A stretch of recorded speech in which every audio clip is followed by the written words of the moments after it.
وَلِلَّهِ الْأَسْمَاءُ الْحُسْنَى فَادْعُوهُ بِهَا وَذَرُوا الَّذِينَ يُلْحِدُونَ فِي أَسْمَائِهِ سَيُجْزَوْنَ مَا كَانُوا يَعْمَلُونَ.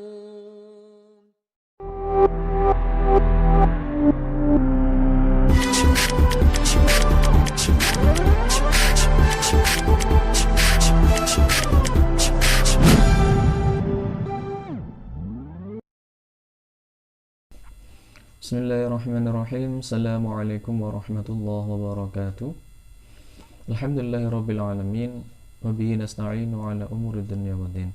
Assalatu wassalamu ala asyrafil anbiya wal mursalin sayyidina wa maulana Muhammadin wa ala alihi wa sahbihi ajma'in. Subhanaka la ilma lana illa ma 'allamtana innaka antal alimul hakim. Rabbi shrah li sadri wa yassir li amri wahlul 'uqdatam min lisani yafqahu qawli. Amin ya rabbal alamin. Amma ba'd. Bagaimana kabar kalian adik-adikku peserta didik SMK Negeri 1 Singosari yang saya banggakan? Semoga Allah senantiasa memberikan kesehatan lahir dan batin bagi kita semua. Perlu saya ingatkan kembali, bagi kalian yang belum mengambil wudhu, silakan kalian mempost video ini terlebih dahulu dan kami persilakan untuk mengambil wudhu serta melaksanakan sholat duha minimal 2 rakaat. Bagi yang sudah melakukannya, saya ucapkan selamat karena insya Allah segala aktivitas dan rezeki kalian akan dipermudah oleh Allah Subhanahu wa Ta'ala di hari ini. Amin ya rabbal alamin.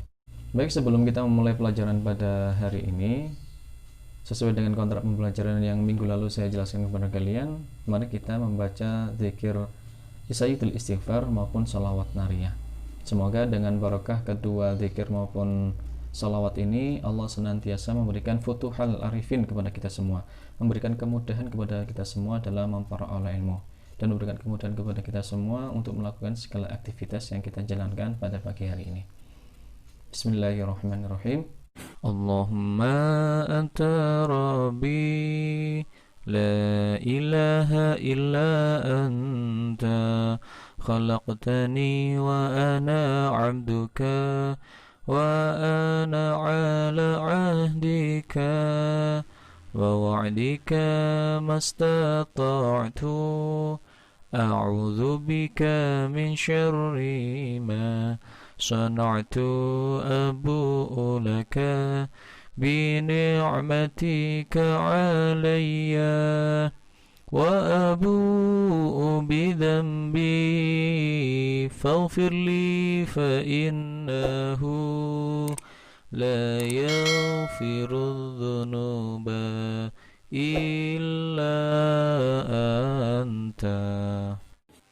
Allahumma salli salatan kamilatan wa sallim salaman taman ala sayyidina Muhammadin alladhi tanhallu bihi al-'uqadu wa tafariju bihi al-kurabu وتقضى به الحوائج وتنال به الرغائب وحسن الخواتيم ويستسقى الغمام بوجهه الكريم وعلى آله وصحبه في كل لمحة ونفس بعدد كل معلوم الله. Pada kesempatan pertemuan hari ini, kita akan bahas mengenai akidah Islamiyah. Karena secara garis besar, ajaran dalam agama Islam dibagi menjadi 3 hal. Yang pertama adalah akidah, atau bagaimana cara kita mengenal Allah Subhanahu wa Ta'ala. Yang kedua adalah syariat, ini tentang bagaimana cara kita beribadah kepada Allah Subhanahu wa Ta'ala ataupun bermuamalah. Dan yang ketiga adalah tasawuf, ini tentang bagaimana cara kita berperilaku kepada Allah Subhanahu wa taala, kepada sesama manusia maupun kepada lingkungan sekitar kita. Pada kesempatan hari ini kita akan membahas mengenai akidah Islamiyah. Akidah ini berasal dari bahasa Arab akidah ya'qadu aqidatan, yang artinya adalah kepercayaan atau ikatan atau perjanjian. Sedangkan akidah Islamiyah adalah keyakinan atau kepercayaan yang didasarkan pada ajaran agama Islam yang bersumber dari Al-Quran maupun Sunnah dari Rasulullah SAW. Akidah merupakan hal yang paling fundamental dalam Islam, karena akidah merupakan pondasi bagi seorang muslim dalam beragama. Tanpa pondasi yang kuat, maka seorang muslim akan mudah tergoyah dengan kencangnya angin yang berhembus. Akidah yang akan mengenalkan kepada kita siapa Tuhan kita, karena secara rasional, bagaimana kita bisa beribadah dengan sungguh-sungguh, bagaimana kita bisa meyakini kebenaran dari isi Al-Quran maupun hadis kalau kita belum bisa mengenal siapa Tuhan kita, yaitu Allah Subhanahu wa ta'ala.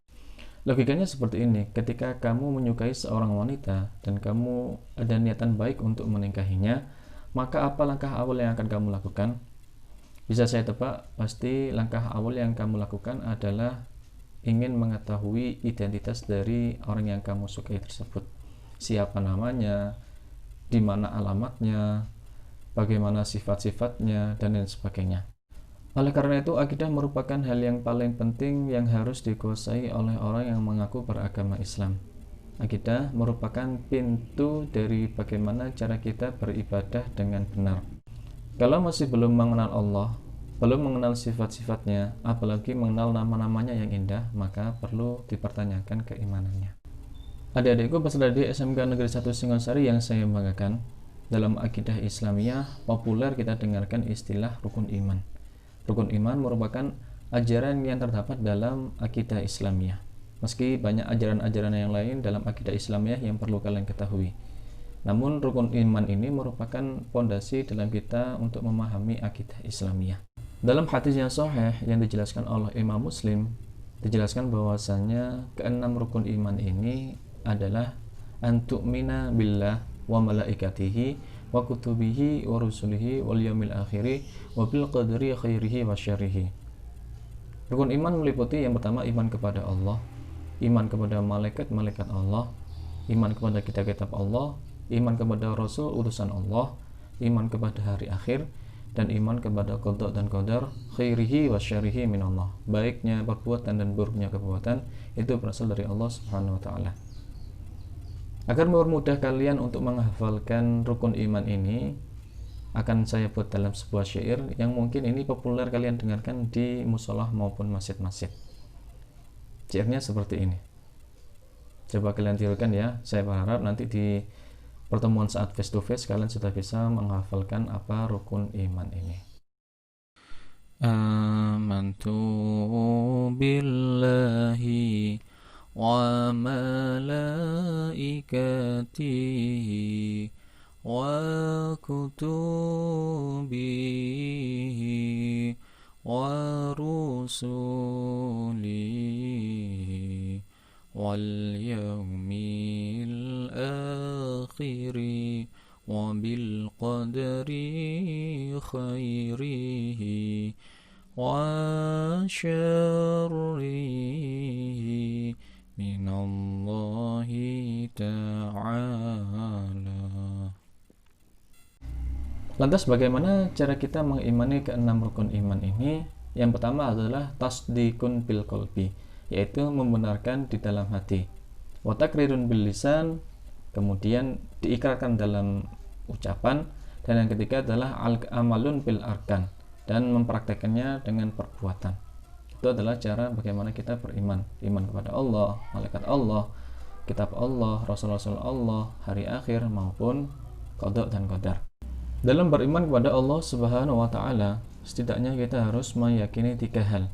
Yang pertama adalah membenarkan dan meyakini bahwasanya Allah adalah satu-satunya zat sang pencipta, zat pengatur alam, dan zat sang pemilik alam. Logikanya nggak akan mungkin tiba-tiba alam semesta ini beserta isinya ada dengan sendirinya. Sedangkan kita sangat meyakini bahwasanya kursi itu pasti ada penciptanya. Laptop pun ini pasti juga ada yang menciptakan. Apalagi dengan alam semesta beserta isinya ini yang tersusun dengan rapi. Kita ambil contoh kecilnya adalah kadar oksigen yang ada di muka bumi ini. Dengan kadar oksigen 20,95, apabila menaik sedikit atau menurun sedikit, ini pasti akan mempengaruhi kadar yang ada di muka bumi ini. Akan mempengaruhi ekosistem laut. Pasti juga akan kekeringan di mana-mana, yang nantinya akan terjadi kebakaran yang cukup sangat parah. Apalagi apabila ada sinar matahari dalam kurun 1 hari saja tidak menyinari bumi, ini pasti bumi akan terasa sangat dingin sekali. Dan masih banyak lagi fenomena-fenomena yang terjadi yang secara logika ini nggak akan mungkin terjadi dengan sendirinya. Pasti ada penciptanya, yaitu Allah Subhanahu wa Ta'ala. Yang kedua adalah meyakini dan membenarkan bahwasanya Allah lah satu-satunya zat yang wajib disembah. Hanya kepada Allah lah tujuan kita beribadah. Niatkan semua ibadah kita hanya kepada Allah Subhanahu wa Ta'ala. Karena apabila terbesit di dalam hati kita beribadah kepada selain Allah, contoh kecilnya adalah seperti ini. Ketika kalian salat duha, yang kalian niatkan adalah agar kita memperoleh nilai PAI yang bagus, kita membaca Al-Quran agar dipuji oleh banyak orang lain, maka ini nantinya akan larinya adalah ke sifat riya. Sedangkan riya merupakan syirik khafi atau syirik yang ringan. Bukankah segala pujian hanya milik Allah? Sedangkan kita selalu dalam sholat selalu berikrar kepada Allah, inna sholati wa nusuki wa mahyaya wa mati lillahi rabbil alamin. Sesungguhnya sholatku, ibadahku, segala hidup dan matiku itu hanya ditujukan kepada Allah Subhanahu wa Ta'ala. Ketika kita terbesit di dalam hati kita untuk berbuat riya, beribadah kepada selain Allah, beribadah karena tujuan selain kepada Allah, maka ibadah tersebut akan ditolak oleh Allah Subhanahu wa Ta'ala. Dan tadi akan terjerumus dalam sifat syirik, meskipun tergolong dalam sifat syirik yang khafi. Yang ketiga adalah meyakini dan membenarkan bahwasanya Allah Subhanahu wa Ta'ala memiliki sifat-sifat yang sempurna atau diistilahkan dengan sifat kamaliyah, dan memiliki nama-nama yang baik atau asmaul husna. Nah, di bagian ketiga ini merupakan bagian yang sangat penting karena di dalamnya dijelaskan begitu panjang lebar mengenai apa itu sifat kamaliyah maupun asma husna. Tidak hanya membutuhkan waktu yang sebentar, karena ini memerlukan kajian yang sangat luas dan mendalam. Yang pertama, sifat kamaliyah. Para ulama sepakat bahwasanya Allah Subhanahu wa Ta'ala memiliki 21 sifat yang terdiri dari 20 sifat wajib yang dimiliki oleh Allah Subhanahu wa Ta'ala dan 1 sifat jaiz yang merupakan kehendak dari Allah Subhanahu wa Ta'ala. Sifat jaiz ini merupakan fi'lu kulli mumkinin aw tarkuhu, yang artinya Allah bebas melakukan sesuatu atau Allah bebas meninggalkan sesuatu. Kalau dalam istilah bahasa Jawa, opo jare Gusti Allah, semua terserah Allah Subhanahu wa Ta'ala. Allah bebas memberikan hidayah ataupun Allah bebas untuk menyesatkan suatu kaum. Allah bebas untuk memberikan pahala kepada orang lain, ataupun Allah juga bebas untuk menyiksa orang lain. Sifat kamaliyah ini terdiri dari 20 sifat. Mungkin sifat ke-20 sifat ini sering kalian dengarkan di musola atau masjid sebelum sholat dilaksanakan. Wujud kidam baqa mukhalafatul lil hawadisi, qiyamuhu binafsihi wahdaniyat kudrat iradat, ilmu hayat sama basar kalam qadiran muridan, aliman hayyan sami'an basiran mutakalliman. Berikut adalah daftar dari sifat aqaid atau sifat akidah yang menurut sebagian ulama hukum dari menghafalkan dan memahaminya adalah wajib. Oleh karena itu, saya sangat berharap kalian minimal bisa menghafalkan lafaz dan artinya, dan lebih baik lagi apabila kalian bisa memahaminya. Yang terdiri dari sifat wajib yang pasti dimiliki oleh Allah Subhanahu wa Ta'ala, sifat mustahil kebalikan dari sifat wajib yang pasti tidak dimiliki oleh Allah Subhanahu wa Ta'ala, dan sifat jaiz yang merupakan kebebasan Allah Subhanahu wa Ta'ala dalam berkehendak. Yang kedua adalah Asmaul Husna atau nama-nama baik yang dimiliki oleh Allah Subhanahu wa taala. Mengenai Asmaul Husna ini akan saya bahas pada pertemuan berikutnya.